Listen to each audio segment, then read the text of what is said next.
Hello guys, कैसे हैं आप सब लोग। मैं हूं आपका दोस्त अरसलान और आप देख रहे हैं मेरा चैनल पिक फ्लिक्स। हाजिर हूं लेवल अप की एपिसोड 13 के साथ। अभी तक जिसने मेरे चैनल को सब्सक्राइब नहीं किया, चैनल को सब्सक्राइब कर दें, वीडियो को लाइक और शेयर कर दें, शुक्रिया। लास्ट एपिसोड के एंड पे हमने देखा था पहली 4 एपिसोड में डंजन के अंदर से जो 6 लोग बचकर बाहर आ जाते हैं, वही 6 लोग दोबारा डंजन में जाने के लिए इकट्ठे हो जाते हैं, जिनमें जिन्वो और जूही भी होती है। जूही जिन्वो की तरफ देखती है तो बहुत ज्यादा इमोशनल हो जाती है और कहती है, क्या तुम वाकई में वही जिन्वो हो? तुम तो बिल्कुल भी पहचाने नहीं जा रहे। जिन्वो हल्का सा मुस्कुराता है और उसे कहता है, हाँ मैं वही जिन्वो हूँ। जूही जिन्वो से कहती है, मैंने तुम्हें ढूंढने की बहुत ज्यादा कोशिश की, लेकिन तुम मुझे कभी मिले ही नहीं, तुम डंजन में भी नहीं आए। जूही आगे बढ़ती है और जिन्वो से कहती है, तुम्हारा कद तो काफी ज्यादा लंबा हो चुका है, इतने महीनों में तुम इतने ज्यादा कैसे बढ़ गए? और तुम्हारी टांग कैसी है? जैसे ही वो उसकी टांग की तरफ देखती है तो वो हैरान हो जाती है और कहती है, तुम्हारी टांग तो हील हो चुकी है।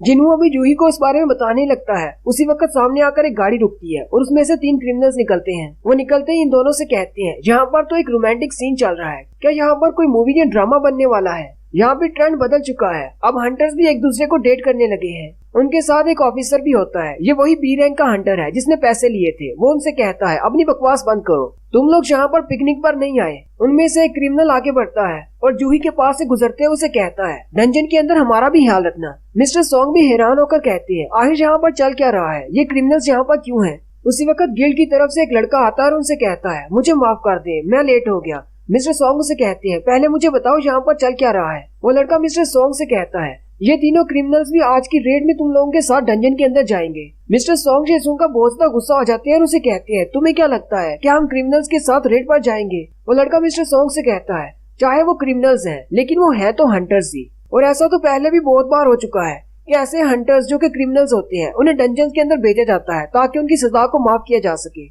या फिर उनकी सजा को कम किया जा सके। मिस्टर सॉन्ग उसे कहते हैं, अब इससे बुरा और ज्यादा क्या हो सकता है? वो लड़का उनसे कहता है, प्लीज मेरी बात को समझिए, हमारे इस इलाके में हंटर्स बहुत ज्यादा कम हैं, हमें इन्हीं के साथ काम चलाना होगा। आपको इन क्रिमिनल्स की वजह से परेशान होने की जरूरत नहीं। उनके साथ वो काले सूट वाला बंदा पुलिस डिपार्टमेंट से है, उसका नाम टाइशिक है और वो एक बी रैंक का हंटर है। वो तीनों क्रिमिनल सी रैंक के हंटर्स हैं। अगर वो तीनों मिलकर भी उसका मुकाबला करना चाहें तो वो एक बी रैंक के हंटर को नहीं हरा पाएंगे। जिन्वो टाइशिक की तरफ देखता है और कहता है, मुझे बहुत ही बुरी फीलिंग आ रही है। साथ ही वो जूही से कहता है, जूही प्लीज तुम इस रेड में हमारे साथ मत आओ। जूही उसे कहती है, क्या तुम जा रहे हो? जिन्वो उसे कहता है, हाँ मुझे जाना होगा। जूही उसे कहती है, अगर तुम जाओगे तो मैं भी जाऊंगी। मिस्टर सॉन्ग सभी की तरफ देख रहे होते हैं और कहते हैं, मुझे लगता है ये हमारी किस्मत है कि हम सबको इन क्रिमिनल्स के साथ इस डंजन के अंदर जाना होगा। फिर वो लोग उस डंजन के दरवाजे के सामने चले जाते हैं। टाइशिक तीनों कैदियों के हाथ खोल देता है। उनमें से एक कैदी उसे कहता है, क्या तुम्हें नहीं लगता कि तुम्हें हमें थोड़ी सी इज्जत देनी चाहिए? तुम हमें गुलामों की तरह ट्रीट कर रहे हो। टाइशिक उसे कहता है, अपनी बकवास बंद करो। वो उनके हाथ खोलने के बाद मिस्टर सॉन्ग के पास आता है और उन्हें कहता है, मेरा नाम टाइशिक है और मैं मॉनिटरिंग डिपार्टमेंट से हूँ। ये तीनों क्रिमिनल मेरी निगरानी में रहेंगे, इसलिए तुम लोगों को परेशान होने की जरूरत नहीं। अब मुझे बताओ, तुम लोगों में से कौन सा बंदा आज हमारी रेड को लीड करेगा? मिस्टर सॉन्ग उसे कहते हैं, हाँ मैं कर सकता हूँ। मिस्टर सॉन्ग जिन्वो से पूछते हैं, क्या मैं लीडर बन सकता हूँ? तुम्हें कोई एतराज तो नहीं? जिन्वो उनसे कहता है, नहीं मुझे कोई एतराज नहीं। ये बात सुनते ही मिस्टर सॉन्ग उसके सामने अपना सर झुकाते हैं और कहते हैं, तुम्हारा बहुत बहुत शुक्रिया मुझे एक और चांस देने के लिए। उस दिन डंजन के अंदर मेरी वजह से 11 लोग मारे गए थे, लेकिन तुम्हारी वजह से 6 लोग बचे भी थे। तुम्हारा बहुत बहुत शुक्रिया। हालांकि वो सब मेरी रिस्पॉन्सिबिलिटी थी, लेकिन मैं आज अपनी पूरी कोशिश करूंगा तुम सब लोगों को सेफ रखने की। मिस्टर सॉन्ग मिस्टर किम से कहते हैं, मिस्टर किम क्या आपको कोई प्रॉब्लम तो नहीं अगर मैं इस प्लेट को लीड करूं? मिस्टर किम ज्यादा खुश नहीं होते और दूसरी तरफ मुंह घुमा लेते हैं और कहते हैं, जो तुम्हारा दिल करे वो करो। फिर वो सारे लोग डंजन के अंदर चले जाते हैं। डंजन के अंदर उनका सामना गॉब्लिन मॉन्स्टर्स के साथ होता है। वो सारे क्रिमिनल जंगली जानवरों की तरह उन मॉन्स्टर्स पर टूट पड़ते हैं और उन्हें मार रहे होते हैं, जैसे उनको मॉन्स्टर्स को मारने में बहुत ज्यादा मजा आ रहा होता है। मिस्टर सॉन्ग उनकी तरफ देखकर कहते हैं, मुझे समझ नहीं आ रही इनमें से मॉन्स्टर कौन है, वो गॉब्लिन्स या फिर ये क्रिमिनल्स? उसी वक्त एक गॉब्लिन मॉन्स्टर पीछे से मिस्टर सॉन्ग पर अटैक करता है। मिस्टर सॉन्ग अपनी मैजिक पावर को इस्तेमाल करते हुए उस गॉब्लिन मॉन्स्टर को मार देते हैं। साथ ही 2 गॉब्लिन मॉन्स्टर सामने की तरफ से आते हैं। मिस्टर सॉन्ग अपनी मैजिक पावर को इस्तेमाल करते हुए सामने की तरफ ही आग को इस्तेमाल करते हुए उनको मार देते हैं। एंट्रेंस पर मौजूद सारे गॉब्लिन्स को मारने के बाद वो लोग थोड़ी देर के लिए रुकते हैं। मिस्टर सॉन्ग जिन्वो की तरफ देखते हैं और कहते हैं, जिन्वो तुम तो पहले से काफी ज्यादा स्ट्रॉन्ग हो चुके हो और तुम्हारे हाथ में ये जो हंजर है ये तो बहुत ही स्पेशल है। तुम्हें ये कहाँ से मिला? हम सबको तो तुम्हें डंजन के अंदर हाली हाथ आते हुए देखने की आदत हो गई थी, तुम्हारे पास अचानक से डैगर कहाँ से आ गया? जूही भी काफी ज्यादा खुश होती है और जिन्वो से कहती है, मुझे तो तुम्हें एक बार भी हील नहीं करना पड़ा, क्या तुम मार्शल आर्ट सीख रहे हो? जिन्वो से कहता है, नहीं मैं बस डेली एक्सरसाइज करता हूँ। मिस्टर सोंग अपने आप में सोचते हैं, हालांकि मैंने जिनवू के साथ मजाक किया है, लेकिन ये वाकई में बहुत ज्यादा स्ट्रॉन्ग हो चुका है, पहले जैसा बिल्कुल भी नहीं रहा। और मैं सिर्फ इसकी बॉडी की बात नहीं कर रहा, ये तो वाकई में बहुत ज्यादा बदल चुका है। पहले जब ये डंजन के अंदर आता था तब ये बहुत ही डरा हुआ और घबराया हुआ होता था और हमेशा सहमी होकर बाहर जाता था, लेकिन अब तो देखो ये किस तरह मुस्कुरा रहा है और बहुत ज्यादा रिलैक्स है। जबकि दूसरी तरफ जूही अभी भी कांप रही है, मुझे लगता है कि वो अभी भी डर रही है उन मॉन्स्टर्स की वजह से। हालांकि यहाँ पर सिर्फ गॉब्लिन्स हैं, ये अभी भी अपने ट्रॉमा से बाहर नहीं निकली। वो डंजन के एंट्रेंस को क्लियर करने के बाद जैसे ही आगे जाती है, आगे जाकर वो डंजन 3 रास्तों में तब्दील हो जाती है।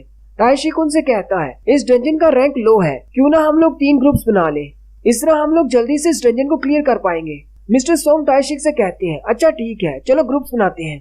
ताइशिक मिस्टर सोंग से कहता है, मैं तीनों क्रिमिनल्स को लेकर राइट की तरफ जाता हूँ। अगर तुम में से किसी ग्रुप को बॉस का रूम मिलता है तो जल्दी से मेरे पास आ जाना, फिर हम सब लोग मिलकर उस बॉस का सामना करेंगे। जिनवू अपनी सेंसिबिलिटी को इस्तेमाल करते हुए उन तीनों सुरंगों के अंदर देखता है तो उसे पता चलता है कि बॉस लेफ्ट वाली साइड पर है। जिनवू मिस्टर सोंग से कहता है, मिस्टर सोंग हमारे ग्रुप को लेफ्ट वाली साइड पर जाना चाहिए। जिनवू की ये बात सुनकर ताइशिक जिनवू की तरफ देखता है, जबकि जिनवू ताइशिक की तरफ देखता है। राइट साइड पर वो तीनों क्रिमिनल्स ताइशिक के साथ जाते हैं, जबकि सेंटर में मिस्टर किम और दूसरा लड़का जाते हैं, और लेफ्ट साइड पर जिनवू, जूही और मिस्टर सोंग जाते हैं। जिनवू कहता है, मुझे ये बात पता है कि हम लोग जिस तरफ जा रहे हैं वहीं पर बॉस का रूम है। गोब्लिन्स को मारने से मुझे कुछ भी नहीं मिलने वाला, बॉस को मारकर मुझे कुछ एक्सपीरियंस तो मिलेगा, लेकिन इस वक्त मुझे बॉस से भी ज्यादा कुछ और ज्यादा बुरा महसूस हो रहा है। उन क्रिमिनल्स के साथ जो बंदा है वो बहुत ज्यादा बुरा महसूस हो रहा है। ताइशिक उन तीनों क्रिमिनल्स के साथ अंदर तक चला जाता है। वो तीनों क्रिमिनल सारे गोब्लिन्स को मार रहे होते हैं, जबकि ताइशिक खड़ा उनको देख रहा होता है और कहता है, क्या इन छोटे गोब्लिन्स को मारने में मुश्किल तो नहीं हो रही?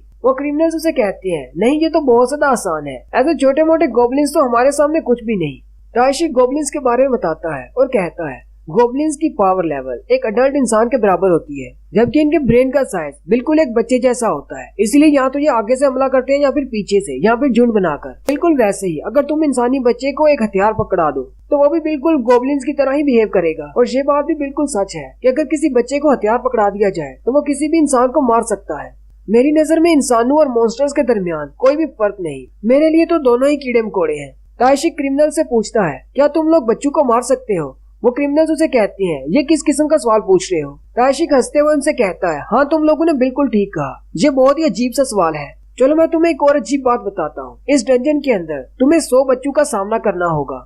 वो क्रिमिनल उसे कहती है, कहीं तुम पागल तो नहीं होगे, ये तुम किस तरह की बातें कर रहे हो? ताइशिक उनसे कहता है, फर्ज करो अगर कोई ऐसे 100 बच्चे आ जाते हैं जो कि तुम्हें मारना चाहते हैं और वो तुम्हें मार कर खा जाएंगे, तो तुम क्या करोगे? क्या तुम उन्हें मार डालोगे? वो तीनों क्रिमिनल्स उसे कहते हैं, हाँ हम लोग उन्हें मार डालेंगे, अपनी जान बचाने के लिए हम लोग कुछ भी करेंगे। ताइशिक उनसे कहता है, तुम्हारा जवाब बिल्कुल ठीक है, तुम्हें अपनी जान बचाने के लिए कुछ भी करना चाहिए। मैं बिल्कुल ऐसे ही जाकर वापस गिल्ड वालों को रिपोर्ट करूंगा कि तुम तीनों क्रिमिनल्स ने मिलकर बाकी सब पर अटैक करने की कोशिश की और मैंने तुम सब लोगों को मार डाला। नेक्स्ट सीन मिस्टर किम और दूसरे बंदे का होता है। मिस्टर किम कहते हैं, इन गोब्लिन्स को मारना तो बहुत ज्यादा आसान है। दूसरा बंदा कहता है, चलो ये तो अच्छी बात है, मैं चाहता हूँ कि ये डंजन आसानी से क्लियर हो जाए, कुछ भी बड़ा हादसा ना हो। मिस्टर किम कहते हैं, कुछ भी नहीं कहा जा सकता। पहले हम लोग कहते थे कि वीकेस्ट हंटर यानी जिनवू हमारे साथ डंजन के अंदर जा रहा है तो इसका मतलब डंजन में कुछ भी बुरा नहीं होगा, वो डंजन बहुत ज्यादा वीक है। लेकिन अब मैं ऐसा नहीं कह सकता क्योंकि उस दिन जिनवू हमारे साथ था, लेकिन हमारे 11 लोग मारे गए।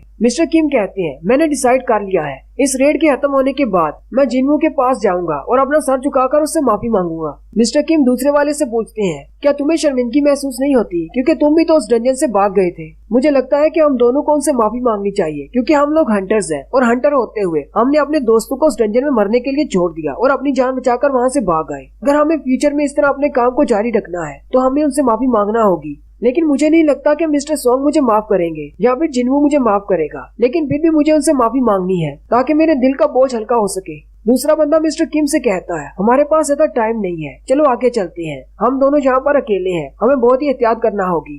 वो दोनों चलते हुए जैसे ही आगे की तरफ जाते हैं उनके रास्ते मिल जाते हैं और वो दोनों गलती से ताइशिक की तरफ चले जाते हैं। मिस्टर किम जैसे सामने की तरफ देखते हैं तो वो देखकर बहुत ज्यादा हैरान हो जाते हैं। सामने ताइशिक होता है जो कि उन क्रिमिनल से कह रहा होता है, मेरा काम ये था कि तुम्हें जितनी ज्यादा दर्दनाक मौत दे सकूं उतनी ज्यादा दर्दनाक मौत दूं। आखिर इसी काम के तो मुझे पैसे मिले हैं। वैसे भी जब कोई चिल्लाता है मरने से पहले तो मुझे बहुत ज्यादा मजा आता है। ताइशिक ने 2 क्रिमिनल्स को मार दिया होता है जबकि तीसरे वाले को गले से पकड़ रखा होता है। ताइशिक उन दोनों की तरफ देखता है और कहता है, ये क्या, तुम दोनों यहाँ पर क्या कर रहे हो? कहीं तुमने सब कुछ देख तो नहीं लिया? और साथ ही तायशी अपना हंजर निकाल लेता है और कहता है, अच्छा तो मुझे लगता है कि यहाँ पर हमारे रास्ते मिल रहे हैं। साथ ही वो अपने हंजर को घुमाते हुए तीसरे क्रिमिनल का सर भी काट देता है। तायशी कहता है, इसका मतलब बॉस का रूम लेफ्ट वाला है, अब मुझे ज्यादा घूमना नहीं पड़ेगा। अब चूंकि तुम दोनों ने मुझे देख लिया है तो मुझे लगता है कि मुझे अपने प्लान को थोड़ा सा चेंज करना होगा। और यहीं पर हमारी एपिसोड 13 का एंड होता है। एक्सप्लेनेशन अच्छी लगी हो तो कमेंट करके जरूर बता दीजिएगा। चैनल को सब्सक्राइब कर दें, वीडियो को लाइक और शेयर कर दें। शुक्रिया।